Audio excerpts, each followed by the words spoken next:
Hello everyone, welcome and welcome back to sketch school of art and creativity. आज की video में हम solve करने वाले हैं JBR 2025 का सेकंड अटेम्प्ट का ड्राइंग क्वेश्चन। सो बेसिकली जो क्वेश्चन है वो ये है कि आपको एक फूड फेयर बनाना है जिसमें कि आपको बहुत सारे स्टॉल्स बनाने हैं, शेफ्स बनाने हैं, लाइंस बनानी है कि पीपल वेट कर रहे हैं, कुछ लोग बनाने हैं, कुछ डेकोरेशन बनाने हैं और प्रॉपर एक फूड फेस्टिवल का आपको सीन बनाना है with colours of your choice. मतलब बेसिकली तुम्हें यहाँ पे कलर्स भी ऐड करने हैं। देखो, ये जो आपको बोला गया कि प्रॉपर एक सीन बनाना है, अगर आपको प्रॉपर एक सीन बनाना है तो obviously you have to draw in perspective. आपको पर्सपेक्टिव में बनाना पड़ेगा और इसके लिए आपको पर्सपेक्टिव की टेक्निक्स आनी चाहिए। तो अगर तुम्हें नहीं पता है कि पर्सपेक्टिव स्केच क्या होता है, उसे किस तरीके से ड्रॉ करना है, तो हमारे चैनल पे जो कॉन्सेप्ट वीडियो है पर्सपेक्टिव का, उसे आप जाके देख सकते हो। आपको प्रॉपरली समझ में आ जाएगा कि किस तरीके से सीन मेकिंग के क्वेश्चन सॉल्व होंगे। देखो, यहाँ पे सीन मेकिंग में सिर्फ टेक्निक्स ही नहीं, आपको ऑब्जर्वेशन भी बहुत ज़्यादा अच्छा होना चाहिए। क्वेश्चन को आप प्रॉपर्ली पढ़ेंगे और उसमें देखेंगे कि क्या क्या चीज़ें यहाँ पे मेंशन है और उसको आप अपने स्केच में इंक्लूड करेंगे। Okay, so without much delay let's start the video.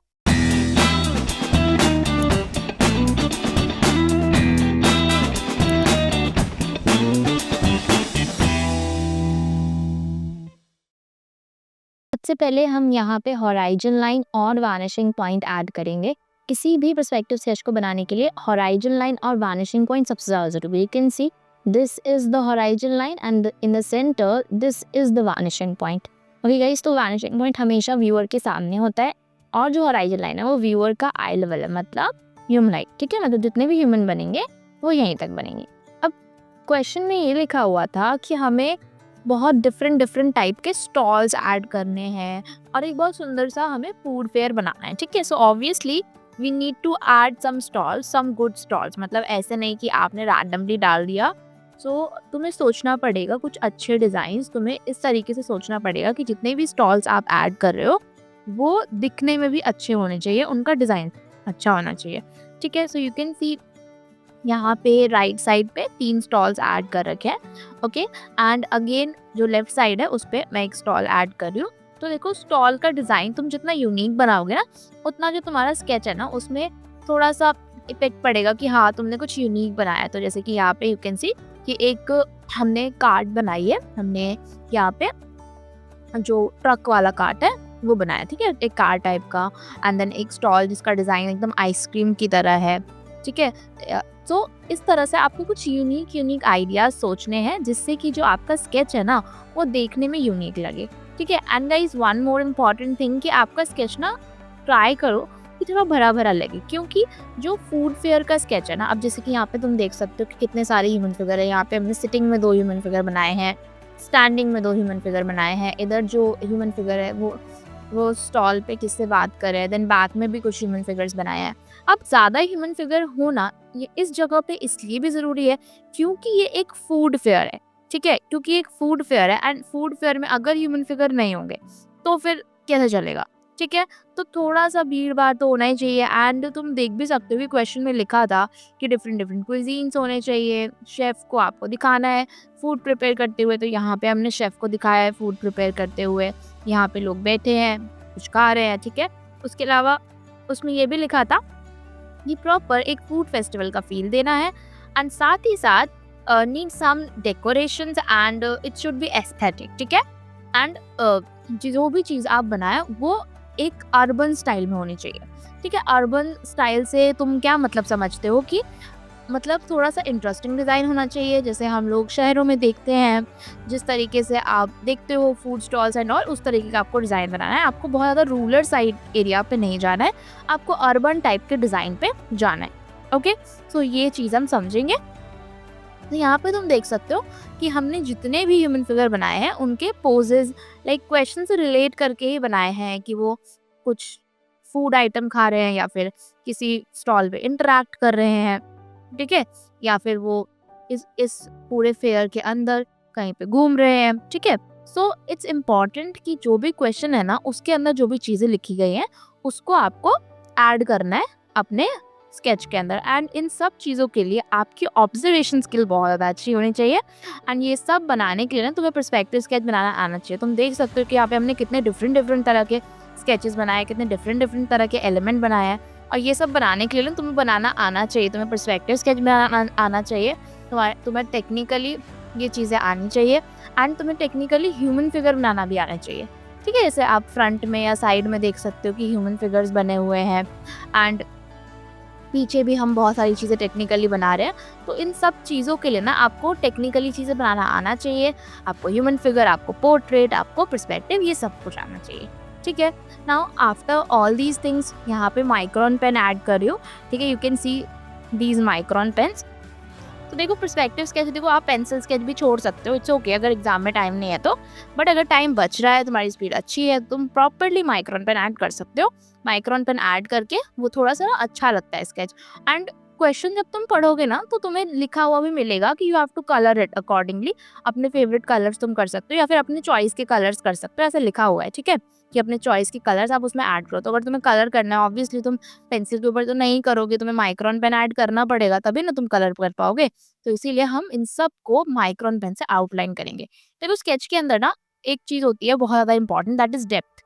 हाँ, डेप्थ हमको दिखानी होती है। तो डेप्थ दिखाने के लिए हम क्या करते हैं ना, कि जो फ्रंट वाले ह्यूमन फिगर, ये जो लड़की है, दिस गर्ल और दिस गर्ल, तो ये जो दोनों गर्ल्स है ना, ये बहुत पास है, मतलब जो भी व्यूअर है उसके एकदम ही पास में है। ठीक है, और जो पीछे की चीज़ है, वो जो बर्गर वाला स्टॉल आप देख पा रहे हो, या फिर पीछे जो वो एक अंकल और एक बच्ची है छोटी सी, वो देख पा रहे हो, तो वो क्या है, वो दूर है। ठीक है, तो जो चीज़ें पास है ना, उसको आप क्या करोगे, उसको आप थोड़ा ना डिटेल दोगे, थोड़ा सा मोटा माइक्रोन पेन से आउटलाइन करोगे, तो उससे क्या होगा कि जो स्केच है उसके अंदर डेप्थ इंक्रीज हो जाएगी। ठीक है, यू कैन सी कि यहाँ पे स्टॉल्स भी बने हैं, यहाँ पे हम छोटी छोटी लाइन्स भी बना रहे हैं। उसके अलावा हमने यहाँ पे बहुत सारी चीज़ें भी डाली हैं, थोड़ी डिटेलिंग भी डाली है। तो ये सब क्यों? क्योंकि ये जो ह्यूमन फिगर्स है ये पास से है, ये जो स्टॉल्स है वो बहुत व्यूअर के पास है, वो उसको डिटेल में देख सकता है। लेकिन जैसे जैसे हम दूर जाएंगे, जैसे जैसे हम पीछे जाते जाएंगे स्केच में, वैसे वैसे जो डिटेलिंग है, जो प्रेशर है, जो लाइन क्वालिटी है, हम उसको कम करते चले जाएंगे, हम थिन माइक्रोन पेन पे चले जाएंगे, हम कम डिटेलिंग पे चले जाएंगे। ठीक है, एंड गाइज जो भी जितना भी तुम आउटलाइन करते हो ना, it's very important to do confidently. अगर तुम कॉन्फिडेंटली नहीं करोगे तो तुम्हारा स्केच अच्छा नहीं लगेगा। ठीक है, उसके लिए तुम्हें बहुत सारी प्रैक्टिस की ज़रूरत है, बहुत डिफरेंट डिफरेंट स्केच प्रैक्टिस करने की ज़रूरत है। एंड कोशिश करो कि जितना जल्दी आप प्रैक्टिस करना शुरू कर दो। और प्रैक्टिस ऐसे नहीं कि हम कुछ भी प्रैक्टिस कर रहे हैं, नहीं, पहले टेक्निक सीख के उसके बाद आपको प्रैक्टिस पे जाना है, ताकि आप सही चीज़ें प्रैक्टिस करो, सही तरीके से प्रैक्टिस करो, एंड साथ में करेक्शंस करवाना बहुत ज़्यादा ज़रूरी है ना। क्योंकि अब देखो, अगर इस स्केच में कोई टेक्निकल एरर है, ठीक है, अब इस स्केच में कोई टेक्निकल एरर है, इतना सुंदर स्केच है, और अगर कोई टेक्निकल एरर हो जाए तो फिर दिक्कत हो जाएगी कि नहीं हो जाएगी? तो फिर तो हमारे मार्क्स डिडक्ट हो जाएंगे। तो इसीलिए छोटी छोटी टेक्निकल एरर्स भी हम करेक्ट कर ले करेक्शन के बाद, तो उससे हमारे स्केच में बहुत बहुत बहुत ज़्यादा इफेक्ट आता है। ठीक है, अगर आप करेक्शन नहीं करवाते हो तो फिर आपके स्केच में वो एरर्स रह जाते हैं, जो कि बिल्कुल भी सही नहीं है। ठीक है, जैसे कि अभी you can see this is the place, यहाँ पे ये जो है, बट यहाँ पे मुझे एक छोटा सा मुझे लग रहा है कि ये चीज़ सही ज़्यादा होनी चाहिए थी यहाँ पे। जैसे कि this bowl should be technically correct, इसको टेक्निकली थोड़ा सा करेक्ट होना चाहिए था ना। तो यहाँ पे ये चीज़ इम्प्रूव हो सकती है। अब हमने यहाँ पे मार्क कर दिया, तो आप इसको फटाफट ठीक कर दोगे। ठीक है, ऐसे ऑब्वियसली यहाँ पे मैं बता रही हूँ, स्केच के अंदर यहाँ पे इस साइड पे बेटर हो सकता था वो। ठीक है, लेकिन अगर वो हम उसको नहीं मार्क करेंगे, वो नहीं समझेंगे, तो तुम सब भी उसको गलत ही बनाओगे, तुम्हें पता ही नहीं चलेगा कि वो टेक्निकली इनकरेक्ट है। ठीक है, तो technically correction is very important in your sketch. अगर आप टेक्निकली उसको ठीक नहीं करोगे तो वो वहीं का वही गलत रह जाएगा, और तुम उसको ही अगले 10 स्केच में फॉलो करोगे, जो कि बिल्कुल भी ठीक नहीं है। Okay, so you have to work on your sketches. एक स्केच में जो गलती है उसको नेक्स्ट स्केच में रिपीट नहीं करना है, उसके बाद नेक्स्ट स्केच में जो गलती है उसको नेक्स्ट स्केच में रिपीट नहीं करना है। सो इस बात का ध्यान रखेंगे। Okay guys, so at last I am adding colours here. Colours यहाँ पे मैं ऐड कर रही हूँ। सो जैसा कि क्वेश्चन में लिखा है कि हम कोई भी कलर्स ऐड कर सकते हैं। सो थोड़े से जैसे ग्रीन टोन्स हो गए, ब्लू टोन्स हो गए, उसके अलावा आई एम ट्राइंग कि जो मैचिंग कलर्स होंगे उससे उसको हम ऐड करें। एंड देखो, कलर ऐड करने में भी ना एक चीज़ आपको ध्यान रखना है कि आप ये कोशिश करो कि जो चीज़ें आपको फोकस देनी है, जैसे ह्यूमन फिगर्स है, वो तुम्हें आगे वालों को फोकस देना है, ये दोनों गर्ल्स को आपको फोकस देना है, या फिर जो सबसे पास में लड़की बैठी है इसको आपको फोकस देना है, तो आप इनको कलर करोगे, ऐसी चीज़ों को कलर करोगे जिसको आपको फोकस देना है। ऐसी चीज़ों को कलर नहीं करोगे जो आपके लिए इम्पोर्टेंट है ही नहीं, जो आप व्यूअर को नहीं दिखाना चाहते हो, ठीक है। मतलब तुम्हें अपने स्केच में खुद से एम्फेसिस क्रिएट करना है, डेप्थ क्रिएट करनी है बाय एडिंग कलरिंग। जो चीज़ें ज़रूरी है आप उसको ही कलर करोगे, जो चीज़ें आपको लगता है कि नहीं ये तो उतना ज़्यादा इम्पोर्टेंट नहीं है, बहुत पीछे है, ये व्यूअर को इतने फोकस से नहीं दिख रहा है, तो उसको आप कलर नहीं करोगे, ठीक है। जैसे जो पीछे छोटे-छोटे ह्यूमन फिगर्स हो गए, एक रो में लोग खड़े हैं, तो वो सब बहुत दूर चीज़ें हैं ना, तो वो आपको दिख रही है लेकिन इतने फोकस से नहीं दिख रही है, तो इसीलिए आप उन चीज़ों को कलर नहीं करोगे, ओके। एंड कलरिंग का भी थोड़ा-सा आपको कोशिश करना पड़ेगा कि आप अच्छे से करो, एकदम एकदम प्रॉपर्ली ऐसे ही random colouring is not good. आपको समझ में आना चाहिए कि किस तरीके से हैंड प्रेशर रखना है और किस तरीके से कलर करना है। जैसे यहाँ पे आप देख सकते हो कि कुछ एरिया में लाइटनेस है, कुछ एरिया में डार्कनेस है, तो उससे क्या हो रहा है, कुछ एरिया में लाइटनेस है, कुछ एरिया में डार्कनेस है, तो उससे क्या हो रहा है कि एक प्रॉपर इफेक्ट दिख रहा है। अगर सब जगह डार्क हो या फिर सब जगह लाइट हो, तो वो इफेक्ट दिखेगा ही नहीं, जो कि ज़रूरी है स्केच के लिए, ठीक है। यू कैन सी जो ये गर्ल है, इसका साइड पोर्शन हमने डार्कर रखा है, इनर पोर्शन लाइटर रखा है, या फिर ये ट्रीज़ है, इसके कुछ पोर्शन हमने लाइटर रखे हैं, कुछ पोर्शन हमने डार्कर रखे हैं, ठीक है। या फिर ये जो गर्ल है, इसके भी। तो देखो ये सब चीज़ें जो हैं, ये सब चीज़ें आपको प्रॉपर ऐड करनी पड़ेंगी अपने स्केच के अंदर, जिससे कि आपका स्केच अच्छा बनेगा। तो कोशिश करो जो भी है उसको ड्रॉ करने का और हमें सेंड करने का। यहाँ पे ये हमारा फाइनल स्केच है, इसको आप शीट पे बनाने की ट्राई करो, ठीक है।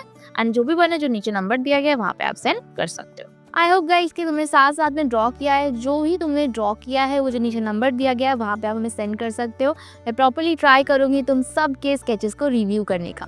देखो स्केच में ना जितना हम कोशिश करें ना कि क्वेश्चन की चीज़ों को ऐड करो और इंटरेस्ट क्रिएट करें, डिफरेंट चीज़ें बनाए, उतना ज़्यादा बेटर होता है। और वो तभी हो सकता है जब आप बहुत सारी प्रैक्टिस करते हो, धीरे धीरे से सीखते हो। पहले टेक्निक से शुरू करते हो, फिर ऑब्जर्वेशन, फिर design and then more practice. और ये सब करने के लिए बहुत ज़रूरी है आपको एक कंसिस्टेंट प्रिपरेशन करना।